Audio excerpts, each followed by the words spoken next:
What turns a man into an undefeated warrior, feared by empires and honored by enemies? This is the story of Khalid ibn al-Walid, a name that echoes through history as the Sword of Allah, a man who never lost a single battle. Born around 592 CE in Mecca, in what is now modern-day Saudi Arabia, Khalid ibn al-Walid came from the powerful Quraysh tribe, the same tribe that initially opposed the Prophet Muhammad, peace be upon him. He was raised as a warrior from a young age. Khalid was trained in horseback riding, archery, and swordsmanship, essential skills for survival in the harsh Arabian deserts. His father, al-Walid ibn al-Mughira, was a wealthy and influential figure, and young Khalid grew up in luxury, but always close to war. What's striking is that Khalid wasn't always on the side of Islam. In fact, he fought against the Muslims in the Battle of Uhud and played a critical role in their temporary defeat. But everything changed in the year 629 CE. Something unexpected happened. Khalid converted to Islam. His change wasn't superficial, it was total.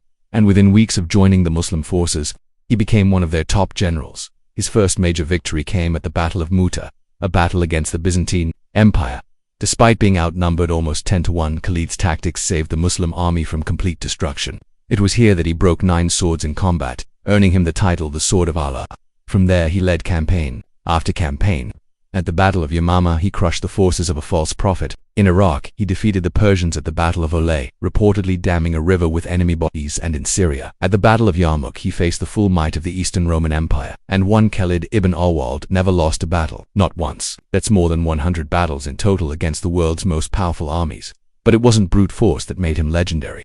It was his brain. He was a master of ambushes, psychological warfare, and speed. He would sometimes march his army through the desert for days without water, just to surprise the enemy. He disguised reinforcements to make his army appear larger than it was. He circled around enemy troops to trap them from behind. And here's something wild at Yarmouk.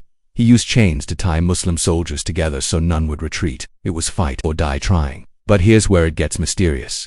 Despite his unmatched record, Khalid was suddenly dismissed from command. No warning, no public explanation. Why would the Caliph Umar ibn al-Khattab remove the greatest general Islam had ever seen? Let's explore some theories. Too much popularity. Fame was rising fast. Some say Umar feared that the people might worship Khalid more than they respected the caliphate itself. Financial disputes. There were rumors that Khalid gave large gifts to his soldiers, possibly seen as extravagant or corrupt. Political strategy.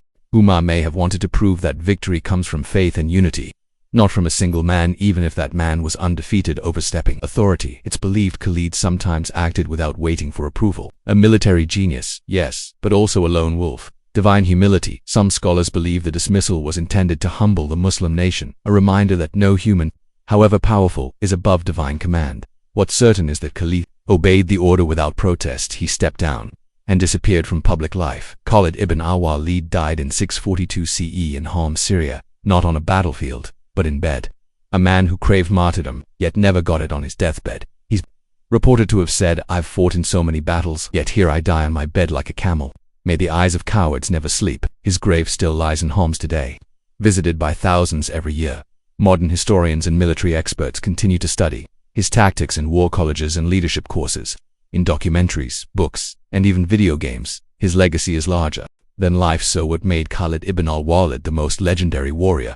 Was it his skill, his fearlessness, his unbreakable faith?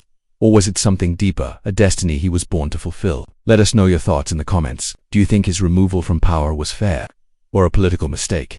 Like, subscribe, and hit that bell icon for more untold stories from history.